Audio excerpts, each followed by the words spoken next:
Hello, good morning, and welcome to another episode of the Psychology of Financial Decision Making. Today's topic is actually something that I was just at a conference and they were talking about being mindful. And so it occurred to me to run a video on mindful decision making. And I really think in the context of this presentation that I saw, I was able to summarize it into 3 bullet points. The first one is to challenge constraints. And what I mean by that is, in the moment, we want to challenge those constraints by delaying making a firm decision just from the jump. We don't want to follow that initial impulse, so we want to challenge the constraints. Number 2 is we want to establish or embrace what's called pre-mortem.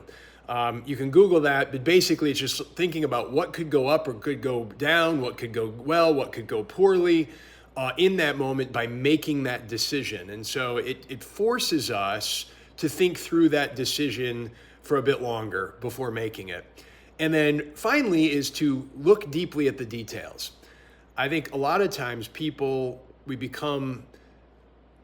have biases, right? We have shortcuts that are already pre-wired in our brain. We have these impulses, and so we want to avoid those where possible. But if we're mindful of those first, it's going to aid us in that decision-making process. And so, the good news is you have 2 resources. Number 1, me and my firm.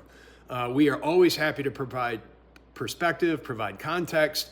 Also, we have a piece that was created called the Mindful Decision Checklist. And this is a very useful tool that we use with clients. If you'd like it, let us know. Happy to send you out a copy of it. So again, just take that minute, settle down, challenge the constraints, establish or embrace the pre-mortem, and then really just look deeply at the different facts that are involved. Have a great day.